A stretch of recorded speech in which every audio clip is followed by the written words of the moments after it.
سلامونه ستړي مشئ وخت مو په خیر هله ده چې ټول به رک روغ او جوړ واوسیږئ ګرانو دوستانو لکه څرنګه چې تاسو ته معلومات دي موږ له همدې یوټیوب چینل څخه د اډوبي فوټوشاپ د درسونو یوه لړۍ شروع کړې ده چې نن د دغې لړۍ دریم درس او دریمه ویډیو ده. نن ورځ په دغه درس کې غواړم چې تاسو ته د ریکټینګل مارکي ټول په هکله باندې معلومات درکړم. هله ده چې ویډیو تر پایه وګورئ او یو څه ترېنه زده کړئ. مخکې له دې نه چې ویډیو شروع کړم نو له تاسو څخه یوه کوچنۍ غوښتنه کوم که تاسې تر اوسه زما د یوټیوب چینل نه وي سبسکرایب کړی نو همدا شیبه زما د یوټیوب چینل سبسکرایب کړئ، ویډیو لایک کړئ او همدارنګه له نورو ملګرو سره یې هم شریکه کړئ. نو راځئ چې ویډیو شروع کړو. نو له هر څه نه مخکې به تاسې راشئ فوټوشاپ ته. کله مو چې فوټوشاپ اوپن کړو نو دلته که په دغه ټولز بار کې تاسې وګورئ له موف ټول نه وروسته دویم نمبر کې ریکټینګولر مارکي ټول دی. په موف ټول باندې موږ په تیر درس کې بحث وکړو، اوس بحث په ریکټینګولر مارکي ټول باندې کوو. که چیرته په ریکټینګولر مارکي ټول باندې تاسې دغه کرسر پرېږدئ نو تاسې سره به په هماغه ډول باندې یو کوچنی ویډیویي لارښود په دغه کړکۍ کې خلاص شي. دلته وایي چې ریکټینګولر مارکي ټول شارټکټ یې ایم دی او لاندې لیکلی دي چې میکس ا سلیکشن in the shape of a rectangle، یعنی د مستطیل په شکل کې یو سلیکشن او انتخاب جوړوي لکه په دغه ویډیو کې تاسې کتلی شئ. نو که زه راشم او په دغه ریکټینګولر مارکي ټول باندې کلیک وکړم نو ریکټینګولر مارکي ټول به له ما سره سلیکټ شي. اوس زه دلته له هر ځایه چې وغواړم په هماغه ځای باندې دغه کرسر ودروم، کلیک کوم او ډریګ کوم یې. څومره سلیکشن چې زه وغواړم په هماغه اندازه باندې سلیکشن او انتخاب کوم او موس پرېږدم. نو تاسې ګورئ چې دغه اندازه له ما سره سلیکټ شوه. که چیرته تاسې پراپرټیز بار ته راشئ نو دلته به تاسې د ریکټینګولر مارکي ټول ځینې پراپرټیانې وګورئ. لومړی چې دلته کوم چیک ده هغه ده نیو سلیکشن. نیو سلیکشن څه مقصد؟ اوس ما یو سلیکشن واخیست، که چیرې زه وغواړم په بل ځای کې یو سلیکشن واخلم نو دا سلیکشن به اټومیټیکلی له ما سره ختم شي او یو نوی سلیکشن به ډرا شي لکه په دې ډول. نو که زه په هر ځای کې وغواړم چې نوی سلیکشن وکړم پخوانی سلیکشن به له ما سره لومړی ختمیږي او نوی سلیکشن به ډرا کیږي. له نیو سلیکشن وروسته په دویم نمبر کې له ما سره دی اډ ټو سلیکشن. که چیرته زه په اډ ټو سلیکشن باندې کلیک واخلم او زه وغواړم یو بل ځای کې هم یو سلیکشن وکړم نو دا له ما سره اډ ټو سلیکشن کوي، یعنی دا یو سلیکشن له ما سره شته دی، زه غواړم چې په دغه کینوس کې نورې سلیکشنې هم وکړم. نو اډ ټو سلیکشن به تاسو کلیک کړئ او په هر ځای کې چې وغواړئ نورې سلیکشنې تاسې کولی شئ لکه ما چې دلته دومره سلیکشنې وکړئ. نو که تاسې چیرته وغواړئ له یو سلیکشن نه ډېرې سلیکشنې وکړئ البته په ریکټینګل شکل کې ریکټینګولر مارکي ټول به سلیکټ کړئ او ورسره به اډ ټو سلیکشن باندې کلیک وکړئ. بل دی له ما سره په دغه پراپرټي بار کې سبټرکټ فرام سلیکشن. سبټرکټ فرام سلیکشن له موږ سره څه کار کوي؟ که چیرته زه په دغه باندې کلیک وکړم او وغواړم چې له دغه سلیکشن څخه یوه اندازه کمه کړم، سبټرکټ یې کړم، نو هره اندازه چې تاسې غواړئ په هماغه اندازه باندې به کلیک وکړئ او ډریګ به کوئ، هماغه اندازه به له موږ سره له دغه سلیکشن او انتخاب څخه کمه شي. نو که زه هر څومره وغواړم هر ځای وغواړم زه کولی شم له هغې څخه هغه سلیکشن ختم کړم او کم یې کړم. نو دا له موږ سره د سبټرکټ فرام سلیکشن کارو. بل که تاسې دلته راشئ په دغه پراپرټیز بار کې یو بل اپشن دی چې انټرسیکټ ویت سلیکشن. انټرسیکټ ویت سلیکشن له موږ سره څه کار کوي؟ که چیرې زه په دې باندې کلیک وکړم او راشم دغه کومې سلیکشنې چې ما کړي دي په ده کې زه فرضاً وغواړم کومه اندازه پرېږدم، د دې ریکټینګل تر نیمایي پورې تقریبا ما سلیکشن وکړو نو اوس د همدغه دوه سلیکشنو ترمنځ چې کوم سلیکشن او کومه ساحه تاسې ته ښکاري نو انټرسیکټ ویت سلیکشن د ټول په ذریعه باندې موږ کولی شو چې همدغه ځای سلیکټ کړو، باقي سلیکشن به له موږ سره ختم شي. که زه چیرته موس پرېږدم نو تاسې ګورئ چې هماغومره ساحه له ما سره سلیکټ شوه. یا د دې ریکټینګل له منځ څخه یوه اندازه سلیکټ کوم، یعنی څومره اندازه سلیکټ کوم دومره اندازه زه سلیکټ کوم. دغه کوم ځای کې چې ما ګایډ لاین ولګول نو زه راځم او همدغومره یو بل ریکټینګل ډرا کوم. نو تاسې د دغه دواړو ریکټینګلو ترمنځ ساحه چې ګورئ چې د دواړو په منځ کې راغلې ده نو انټرسیکټ ویت سلیکشن له موږ سره دا کار کوي چې همدغه د منځ ساحه یې سلیکټ کوي. که زه موس پرېږدم نو تاسې ګورئ چې هماغه ساحه له ما سره سلیکټ شوه. که تاسې یو سلیکشن کړی وي او وغواړئ دغه سلیکشن بیرته ډي سلیکټ کړئ یعنی بیرته یې لرې کړئ نو تاسې به راشئ دلته سلیکټ مینو ته او دلته به کلیک وکړئ په ډي سلیکټ باندې.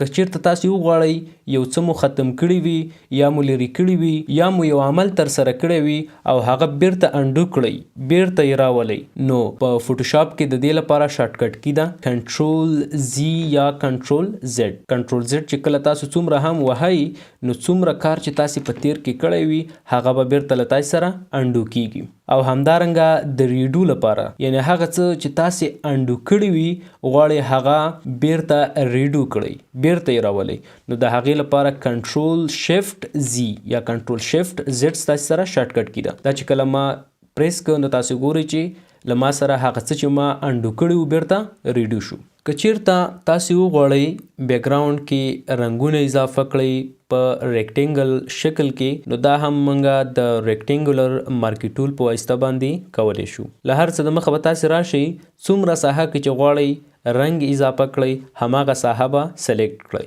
لکه زه دومره ساحه د دغه بیکګراوند سلیکټ کوم.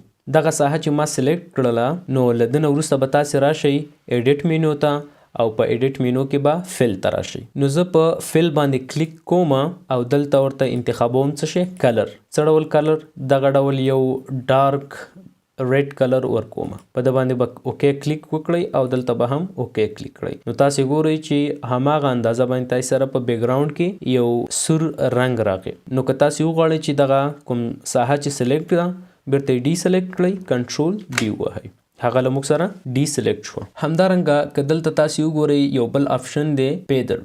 فیدر له موږ سره څه کار کوي؟ تاسې که دغه ریکټینګل ته وګورئ دا چې ما ډرا کړی دی او په ده کې ما دغه رنګ راوړه نو د ده دغه ایجز هارډ دي دغه غاړې یې هارډ دي یعنی که تاسې دلته وګورئ همدغه یو رنګ دی او له هغه نه وروسته سپین رنګ راغلی دی. نو که چیرته زه وغواړم دغه ایجز له ما سره سافټ راشي نو د لپاره مونږه فیدر استعمالو یعنی فرضاً زه دا کنټرول زیډ کوم او دا ډي سلیکټ کوم بیا هم راځم ریکټینګولر مارکي ټول ته او دلته دغه ډول باندې یو مارکي ټول ډرا کوم. نو که چیرته زه شفټ F5 ووهم او دلته راشم فل ته او کلر انتخاب کوم ورته یو دانه کوم کلر فرضاً دا کلر او اوکې کوم نو تاسې ګورئ چې دا د ایجز هارډ دي. نو زه دلته یو بل ریکټینګل هم ډرا کوم او په هغه کې ورته دغه فیدر 40 ټاکم انټر کوم نو دلته ما فیدر 40 ورک زه یو بل ریکټینګل هم ډرا کوم او دلته راځم ایډیټ ته فل ته کلر ته او دلته هم همدغه کلر یا بل ډول کلر ورکوئ هر کلر چې تاسې وغواړئ ورکوم ورته او اوکې کومئ. نو تاسې د غاړې ګورئ چې د کې دغه رنګ سافټ دی یعنی هارډ نه دی د غاړې. نو دا و له موږ سره د فیدر کار. بل دی سټایل. سټایل کې که تاسې وګورئ دلته دی نارمل. نو که دلته زه راشم او په ده کې انتخاب کړم فیکسډ ریشیو نو فیکسډ ریشیو له موږ سره څه کار کوي؟ په دغه ډول باندې یو سلیکشن له موږ سره اخلي چې د هغه اوږدوالی او پلنوالی مساوي وي یعنی یو مربع ډوله شیپ له موږ سره راځي. اوس فیکسډ ریشیو ما انتخاب کړې ده او دلته زه په نیو سلیکشن باندې کلیک اخلم. که دلته چیرته زه یو سلیکشن ډرا کوم موس په هر ځای ته وړم د ده دغه اوږدوالی او پلنوالی له ما سره په یوه اندازه کې دي دغه ما ډرا کړم. دا ځکه په دې ډول باندې راغی چې دلته ما فیدر هماغه ډول په 40 کې پرېښی دی. که دا زه چیرته بیرته 0 کړم او دا کنټرول ډي کړم راشم یو نوی سلیکشن ډرا کړم نو تاسې به وګورئ چې دا یو مربع ډوله شیپ یو سلیکشن له موږ سره وشو. دا د فیکسډ ریشیو کار دی. بلکې دلته تاسې راشئ فیکسډ سایز ته تاسې راشئ نو په ده کې تاسې په خپله خوښه باندې یو سایز ورکولی شئ. فرضاً زه ویټ ورکوم یا کوم پلنوالی چې د ده 100 پکسله او هایټ یا اوږدوالی د ده ورکوم 200 پکسله. اوس راځم او دلته یو ځل کلیک کوم. دغه سلیکشن چې له ما سره کوم کیږي د ده اوږدوالی یا اوچتوالی چې دی هغه 200 پکسله دی او پلنوالی یې 100 پکسله دی. دا له موږ سره د فکسډ ریشو کار. که چېرته تاسې په یو ډاکومنټ کې وغواړئ ډېر دغه ډول سلیکشن یې ډرا کوي نو تاسې به دلته راشئ په دغه اډ ټو سلیکشن باندې به کلیک وکړئ او چې څومره وغواړئ هماغومره سلیکشن یې تاسې په یو ډاکومنټ کې راوستلی شئ او ډرا کولی شئ. اوس راځو بیا هم ریکټینګولر مارکي ټول ته او په ریکټینګولر مارکي ټول کې چې په دغه پراپرټي بار کې په کوم اپشن باندې موږ بحث وکړو د شارټکټ کی وایو. شارټکټ کی په ذریعه باندې څه ډول کولی شو. نو که چېرته زه وغواړم له دې سره نور سلیکشن هم اضافه کړم نو له کیبورډ څخه شفټ نیسم. شفټ به ونیسئ او هر څومره سلیکشن چې تاسې غواړئ ورسره اضافه کړئ هماغومره سلیکشن به نور هم ډرا کړئ. که چېرته تاسې وغواړئ له دغه سلیکشن څخه یوه اندازه سلیکشن کم کړئ نو تاسې به راشئ او له کیبورډ څخه به الټ بټن ونیسئ. دغه شارټکټ یې تاسې ته ښکاري. الټ چې مو کله ونیوه هر څومره سلیکشن چې تاسې له دې څخه کموئ هماغومره سلیکشن به انتخاب کړئ ورته او له دې څخه به یې کم کړئ. بل دلته موږ ویلی وو انټرسیکټ ویت سلیکشن نو د ده لپاره به تاسې شفټ او الټ دواړه ونیسئ او هر څومره سلیکشن چې تاسې غواړئ هغه به انتخاب کړئ او پرې به یې کدئ. نو تاسې ګورئ چې هماغومره اندازه سلیکشن له ما سره وشو. بل راځو په دغه ریکټینګولر مارکي ټول اپشن چې کوم ښکاري که په ده باندې تاسې لانګ کلیک وکړئ یا رایټ کلیک د ماوس وکړئ تاسې سره په دغه ډول یوه وړه وینډو خلاصه شي. له ریکټینګولر مارکي ټول نه وروسته الیپټیکل مارکي ټول دی. الیپټیکل مارکي ټول څه شی دی؟ که چېرته زه وغواړم یو سلیکشن په بیزوي ډول یا په دایروي ډول باندې ډرا کم نو د هغه لپاره موږ الیپټیکل مارکي ټول استعمالوو. نو که دلته تاسې وګورئ هماغه ډول اپشن دي لکه څه ډول چې موږ په ریکټینګولر مارکي ټول کې ویلي. هماغه ډول که چېرته وغواړئ نوی سلیکشن ډرا کوئ پخوانی سلیکشن له تاسې سره ختمیږي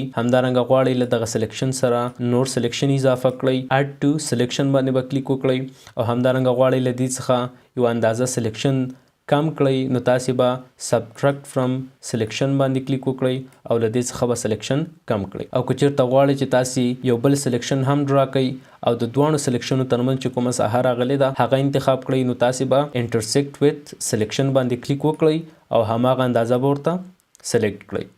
نو دا هماغه اپشنې دي په تیر کې چې موږ ویلې وي نو په ده کې به انشاءالله دومره مشکل نه وي. بل به راشو دلته به وګورو سینګل رو مارکي ټول دی او سینګل کالم مارکي ټول دی. دا هم دومره نه استعمالیږي. دا سمپل تاسې سره د یو پکسل په اندازه باندې یوه رو سلیکټ کوي او که چېرته تاسې دغه بل سینګل کالم مارکي ټول باندې کلیک وکړئ نو دا تاسې سره د سینګل کالم په یعنی د یو پکسل په اندازه باندې یو کالم سلیکټ کوي. یعنی دا تاسې سره د یو پکسل په اندازه باندې عمودي ساحه سلیکټ کوي او دغه بل چې دی دا تاسې سره په یو کلیک باندې د یو پکسل په اندازه افقي سلیکشن کوي. د پراپرټي هم لکه د نورو په ډول دي. اوس به راشو دغه ریکټینګولر مارکي ټول الیپټیکل مارکي ټول او ورسره دغه نور دوه مارکي ټولې چې یو سینګل کالم مارکي ټول او بل سینګل رو مارکي ټول. د ځینې مثالونه به وایو عملاً به ورباندې کار وکړو چې څه ډول یې استعمالولی شو په کوم ځای کې په ډیزاین کې یا په بیک ګراوند ریموف کولو کې په کوم ځای کې زموږ په درد خوري. نو اول به موږ راشو او فوټوشاپ ته به یو څه اندازه تصویران امپورټ کړو. که چېرته تاسې غواړئ چې فوټوشاپ ته یو څه تصویران یا نوره ډیټا را امپورټ کړئ نو تاسې به راشئ فایل ته او په اوپن باندې به کلیک واخلئ چې شارټکټ کی ده کنټرول او. نو زه په کنټرول او باندې کلیک اخلم نو ما دغه یو څو انځورونه له انټرنیټ څخه را ډاونلوډ کړي دي. زه ترې یو دوه دانې انتخابوم او اوپن باندې کلیک کوم. کله چې ما په اوپن باندې کلیک وکړه نو دغه دواړه انځورونه ما سره فوټوشاپ کې اوپن شو.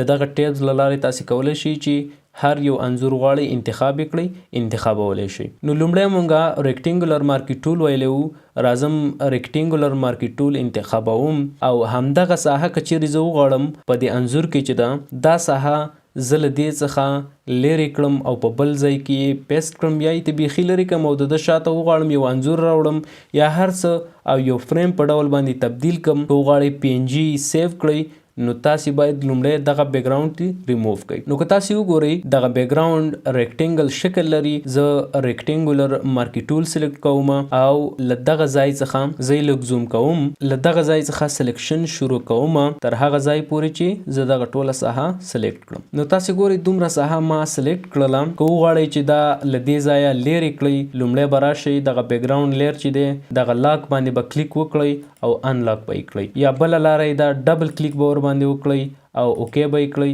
دا به تاسو سره انلاک شي. نو که وغواړئ دا له دې ځای څخه ډیلیټ کړئ، له کیبورډ څخه به د ډیلیټ بټن ووهئ، دغه ساحه له تاسو سره ډیلیټ شوه. کنټرول ډي به ووهئ نو تاسو سره به سلیکشن ډي سلیکټ شي.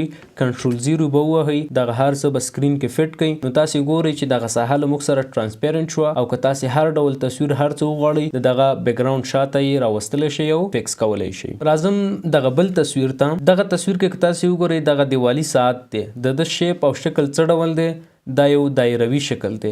نو د ده لپاره موږ ویلو الیپټیکل مارکی ټول. الیپټیکل مارکی ټول به تاسو سلیکټ کړئ. تاسو وغواړئ دغه ساعت انتخاب کړئ، تاسو ته دقیق اندازه پته نه لګیږي چې له کوم ځای څخه شروع وکړئ. نو د دې لپاره موږ څه کولی شو چې یو پرفیکټ سرکل ډرا کړو. یو پرفیکټ یعنی هغه داسې یو سرکل چې هغه داسې یوه دایره چې د هغه اوچتوالی او پلنوالی بیخي مساوي وي او ګرد شکل کې واوسیږي. نو تاسو به لومړی راشئ دلته، او که چیرته تاسو سره دغه رولر اوپن نه وي نو تاسو به راشئ ویو ته، او دلته به تاسو په څه شي باندې کلیک واخلئ، رولرز باندې، یا هم شارټکټ کی له لارې تاسو کولی شئ کنټرول آر ووهئ، له ما سره هایډ شو. کنټرول آر که بیا ووهئ دغه رولر له ما سره آن شو. نو تاسو به یو عمودي رولر دغه ته انتخاب کړئ او دلته به راشئ دغه د ساعت شیپ چې دی دغې د غاړې سره به یې برابر کړئ، او دلته به یې هم د ساعت له دغه ډول غاړې سره برابر کړئ. نو دلته دغه دواړه ګایډ لاینې چې له یو بل سره قطع شوي دي، له همدغې نقطې به تاسې سرکل ډرا کړئ، او ورسره به له کیبورډ څخه شفټ ونیسئ. شفټ که تاسې چېرته له کیبورډ څخه ونیسئ نو دا له موږ سره پرفیکټ سرکل راځي، یعنی د هغه اوږدوالی او پلنوالی به مساوي وي. یعنی که چېرته زه دا بېرته ډي سلیکټ کړم او شیفټ ونه نیسم نو تاسې ګورئ چې هغه سرکل له موږ سره سم نه راځي، یعنی داسې بېزاوي ډوله راځي، نو غلطېږئ پکې. دا به بېرته ډي سلیکټ کړئ او شیفټ به ونیسئ، په دغه ډول باندې به تاسې دغه هر څه سلیکټ کړئ. فرضاً زه دومره غواړم، دغه اندازه ما سلیکټ کړه، را به شئ ایډیټ ته، کاپي ته، دا ما کاپي کړله، بیا به ایډیټ ته راشئ او پیسټ باندې به کلیک وکړئ. دا موږ سره په یو بل لیر اضافه لیر کې دلته پیسټ شو. نو زه به موو ټول سلیکټ کړم او هر ځای ته چې وغواړم دغه ساعت زه موو کولی شم. فرضاً یو زه دلته راوړم. بل که چېرته تاسې وغواړئ دغه کاپي او پیسټ د کیبورډ له لارې وکړئ نو له کیبورډ څخه تاسې کنټرول جے ووهئ، نو تاسې ګورئ چې دلته موږ سره دغه ساعت لیر بیا هم کاپي شو، او تاسې چې هر ځای کې وغواړئ همالته یې وړلی شئ. بله لار یې د الټ بټن ونیسئ او دغه انځور موو کړئ، نو تاسې سره به له دغې څخه یوه کاپي واخیستلی شي. بل که تاسې چیرته وغواړئ دلته دغه الیپټیکل مارکی ټول سلیکټ کوم، نو که زه چیرته یو سلیکشن ډرا کوم، تاسې ګورئ چې دا له ما سره د چپ اړخ څخه ښي اړخ ته او له پورته څخه لاندې یو سرکل ډرا کیږي. نو که تاسې چیرته وغواړئ دا د بیخي له منځ څخه ډرا شي، نو دا به لومړی ډي سلیکټ کړئ او را به شئ په هغه انځور یا هر څه چې تاسې سلیکټ کوئ په منځ نقطه باندې به دغه کرسر پرېږدئ او له کیبورډ څخه به د الټ بټن ونیسئ ورسره. فرضاً زه دغه سلیکشن ډرا کوم، الټ نیسم، نو تاسې ګورئ چې دغه سلیکشن له موږ سره له دغه سینټر څخه لویږي او کوچنی کیږي. نو که چېرته تاسې وغواړئ یو پرفیکټ سرکل ډرا کړئ، ورسره شفټ به هم ونیسئ، نو دغه دایره به له تاسې سره پرفیکټ راشي. فرضاً زه دومره غواړم دغه ساحه سلیکټ کړم، سلیکټ کولی شئ، او له هغه وروسته چې تاسې هر څه وغواړئ هغه ورباندې کولی شئ. نو دا زه بیرته کنټرول ډي کوم. نو دا د الیپټیکل مارکی ټول او ریکټینګولر مارکی ټول عملی مثالونه وو. بل موږ سره په دغه مارکی ټولز کې دوه نور ټول وو، سنگل رو مارکی ټول او بل سنگل کالم مارکی ټول. دا دومره استعمال نه لري، خو یو ساده استعمال به زه دلته تاسې ته وایم چې د ګایډ لاین په شکل یې تاسې استعمالولی شئ. هغه هم تاسې دلته د دغه رولر نه کولی شئ، خو البته که چېرته وغواړئ د له لارې هم کولی شئ. نو زه سنګل رو مارکی ټول انتخابوم او دلته لاندې راځم، یو نیو لیر اخلم د بیک ګراوند لیر د پاسه. نو دلته زه یو کلیک کوم، دغه کومه ساحه چې له ما سره انتخاب شوه نو دا زه فل کوم له یو رنګ سره. څه ډول رنګ سره؟ هر ډول رنګ چې غواړئ. له دې ځایه تاسې هم کولی شئ رنګ انتخاب کړئ او شارټکټ موږ ویلی د فل لپاره چې یو رنګ زه فل کوم، نو څه شی وهم الټ بیک سپیس. الټ بیک سپیس چې کله ما ووهه نو دغه ځای کې له ما سره یو رنګ فیل شو. کنټرول ډي زه وهم دغه را زوم کوم، تاسې ګورئ چې دلته ما سره یو رنګ فیل شو او دغه زه د ګایډ لاین په شکل باندې استعمالولی شم. او همدارنګه همدغه ډول تاسې د سنګل کالم مارکي ټول لپاره هم کولی شئ. انتخاب به یې کړئ، که چېرته د لپاره غواړئ تاسې یو بل کلر انتخاب کړئ. زه دغه سور کلر انتخابوم. الټ بیک سپیس به ووهئ او کنټرول ډي به یې کوئ.